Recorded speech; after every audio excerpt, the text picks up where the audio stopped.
5 for 6 Skyview Network, sponsored by Terry Lambert Hyundai. Well, although we're enjoying some pretty nice days today and tomorrow, all eyes are on Thursday. Potentially some strong severe thunderstorms. It's a 5 for 6 alert day for Thursday. A full look at what to expect coming up. Now on News Channel 6 at 6, kicking the can down the road on the Augusta Municipal Building. Why commissioners delayed a decision on an inspection. As yours is at 6, starts now. Live from Television Park, this is WJBF News Channel 6 at 6. Good evening, everyone. I'm Jenny Montgomery. Thank you for joining us. Coverage you can count on begins with Augusta leaders putting off a big decision on inspecting the municipal building. George Escala has the story.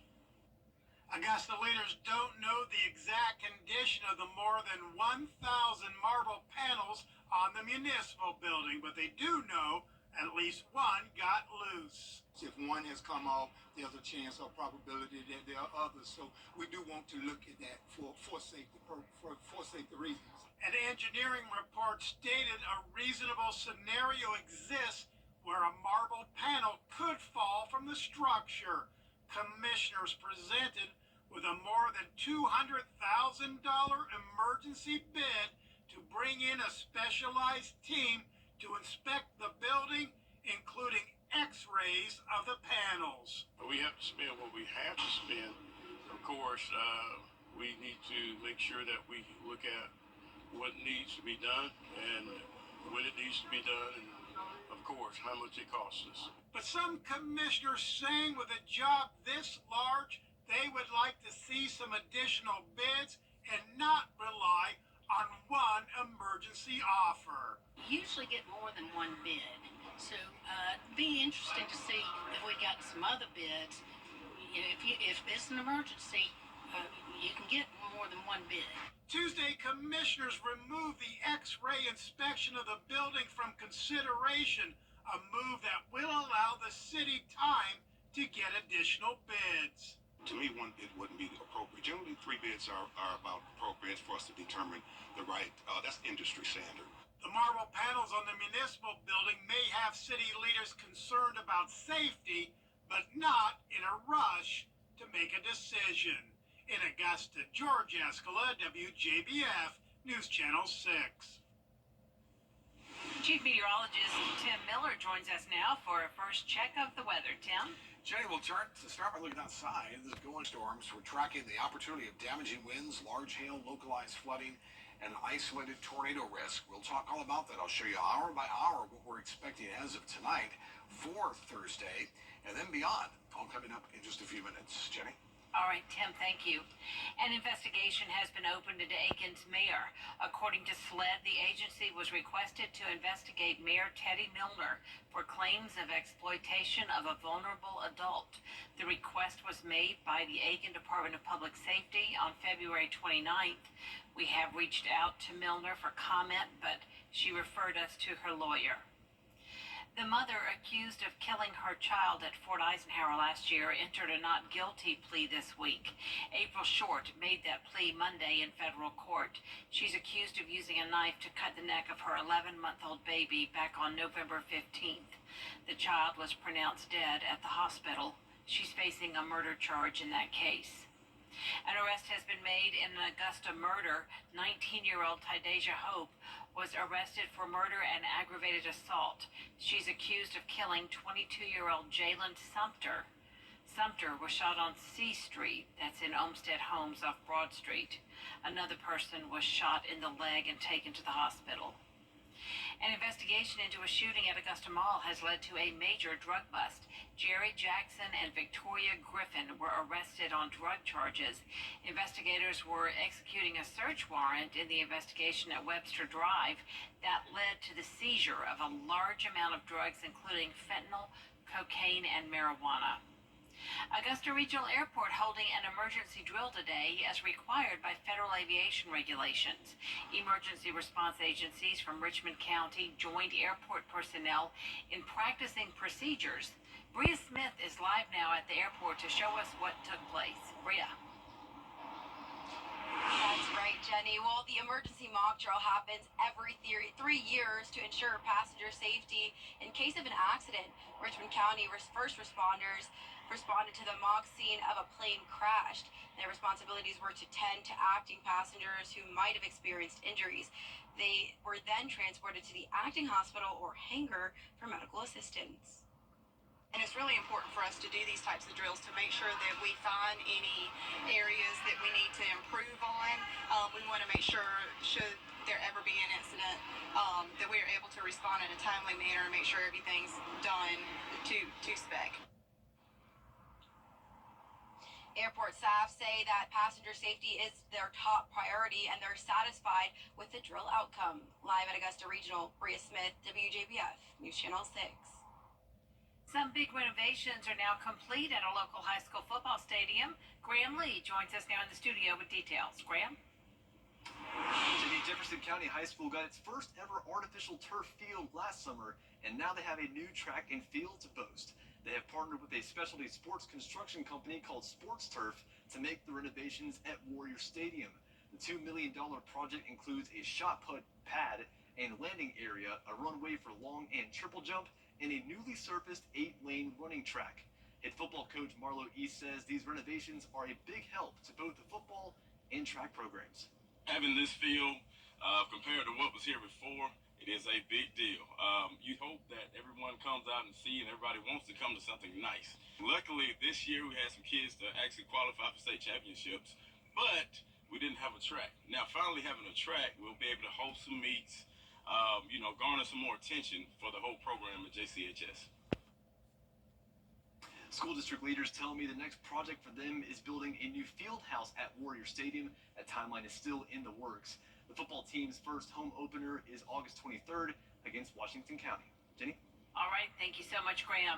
Today, Georgia Governor Brian Kemp officially signed the fiscal year 2025 budget. With the new budget comes a $2,500 pay raise for teachers and $3,000 for law enforcement to improve retention in the state. $7 million is being added to the Georgia Literacy Initiative. Every public school in Georgia will also get a $45,000 school safety grant to keep students and teachers safe. Here in Georgia, we will continue to balance the budget and put our money where it will have the greatest impact while working together to ensure that we are good stewards of the people's money, because we know that that is your money, not the government's. The budget also includes more than $1 million for 35 new troopers and more than $16 million to create behavioral health crisis centers across Georgia. This week is National Nurses Week, and today nurses at Wellstar MCG took part in the Blessing of the Hands. Hospital chaplains spent the day going to the different units of the hospital and praying for the nurses. It's one of several events planned for this week. Nurses say it encourages them and helps them be in the right frame of mind while serving their patients. It's a spiritual moment in which we anoint the hands of our nurses that provide incredible care to our staff, to our patients and their families. And so we are intentional and inclusive about making sure that we honor every person who has a desire to have their hands blessed and anointed. National Nurses Week is observed every year during the week of Florence Nightingale's birthday. Coming up, new information in the death of a South Carolina woman. What new evidence investigators discovered after the break.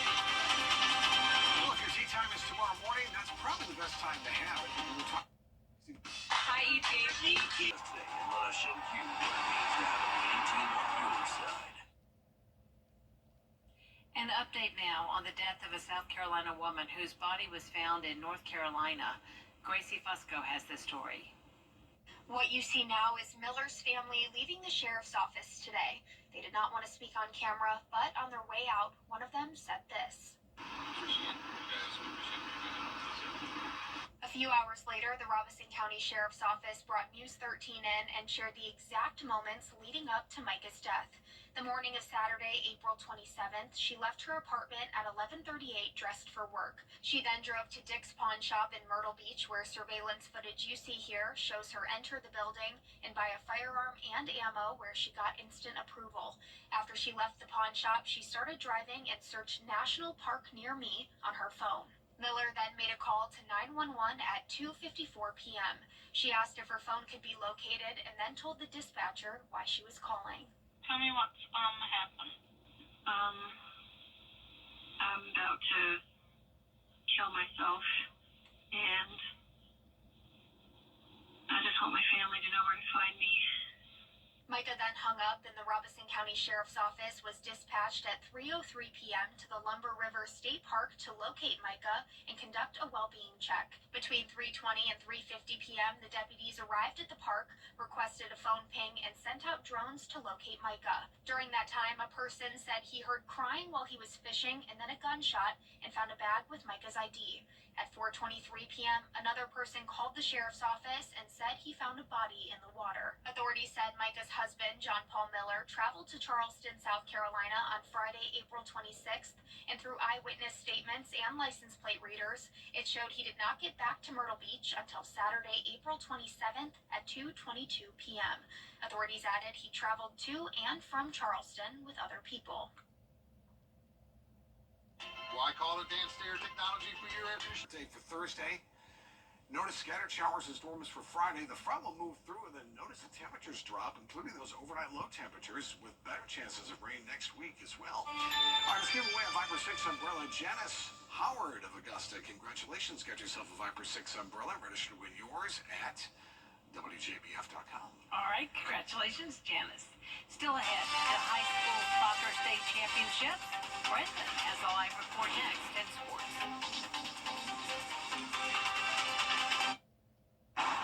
The mini excavator today at Palmer Equipment on the bypass in Washington, Georgia. Let's face it, news is complicated. That's why WJBF.com makes it easy. Get clear, accurate stories that don't waste your time. Plus, get the latest video in one click with WJBF Plus. Get it all at WJBF.com. The 10-day forecast on News Channel 6. Brought to you by Murphy Family Insurance. Protect your family the way I protect mine with MurphyFamilyInsurance.com. Now, WJBF sports coverage you can count on. I'm News Channel 6 Sports Director Brendan Robertson, live in Macon, Georgia, on the campus of Mercer University for the GHSA 1A Division II Girls Soccer State Championship. The girls team from Aquinas looking to defend their state title from a year ago. With about 15 minutes left in the game, they lead Lake Oconee Academy 2-1, looking to wrap up another state championship. Of course, the story from last year's team in 2022, they went winless. In 2023, went undefeated on the way to the program's first ever state championships. Well, some highlights and reaction for you later tonight. Meanwhile, in high school baseball, a couple of teams looking to join Strom Thurmond in the 2A upper and lower state tournament championships. Fox Creek playing Blacksburg at home. They only need to win one of two games against Blacksburg as they're playing out of the winner's bracket. In the lower state 2A bracket, Barnwell playing out of the winner's bracket, taking on Andrew Jackson for the District 6 championship. Fox Creek playing for the District 3 championship. If they win, they would join Strom Thurmond, who beat 96 last night, 2-1 to play on Thursday. Speaking of the Rebels, I mentioned it. They came from behind to beat 96, 2-1 in 8 innings, capturing back-to-back District 1 titles. Caleb Simpkins hit a walk-off shot to center field to bring in the winning run, and the Rebs got Braden McAllister's best effort of the season on the mound, throwing all 8 innings, his longest outing to date. And head coach Nate Horton proud of his team. All right, what was that one like? It was fun. No doubt about it. We gutted that one out. Boys played really well. Braden McAllister did a great job. That's the longest he's been all year on the mound for us. And we played good defense behind him. I had some tough luck at the plate, hitting some balls hard early. Finally got a big timely hit there from Caleb Simpkins. He does it again. He did it last Thursday. He does it again tonight. So it's a good win. And again, Strom Thurmond will play the District 2 winner on Thursday. But 14 minutes left for the Aquinas girls soccer team to close out back-to-back state championships. Over my right shoulder, a huge crowd of Aquinas faithful making the trip down here to Macon. Reporting from Mercer University, Brendan Robertson, WJBF, News Channel 6. We'll be right back. I was basically in the street, living from house to house, trying to get anything I could from anywhere, just asking for money, asking for drugs. I got to the point where I felt something in myself where I knew if I didn't get help that I was going to die. I didn't know what to expect. I almost thought it was too good to be true, and I was a little bit scared. I'm a year sober now. I'm going to continue looking up. Access won't work. Join attorney M. Austin Jackson, the Augusta Guy, for legal insights every Monday and Tuesday afternoon. Don't miss the Legal Minute, brought to you by M. Austin Jackson, attorney at law. I'm District Attorney Jared. May 21st, vote for Justice Andrew Pinson. And finally today, the Children's Hospital got a big boost thanks to the Columbia County Merchants Association. They held a check presentation today at the Children's Hospital of Georgia.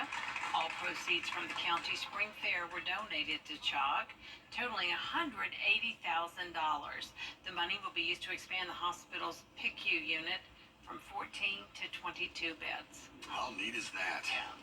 Love it. All right, let's get to our forecast. We have a change in forecast, Jenny. First off, tomorrow's going to be fine. 90 degrees, beautiful day. Notice the Viper 6 alert day for Thursday for the potential of strong to severe thunderstorms on Thursday. More thunderstorms on Friday. Right now, not an alert day, but something we're going to keep an eye on. Notice it gets significantly cooler for the weekend with Mother's Day looking nice and then some decent rain chances as we get into the end of the 10-day, Wednesday through Friday of next week, which, by the way, we're in the middle of May. Isn't that crazy? The middle of May, yeah. Where's time going? Time flies. Time flies. All right, Tim, thank you, and thank you for watching. The news continues at 7 o'clock right after World News Tonight. We'll see you again for News Channel 6 at 11. Good night.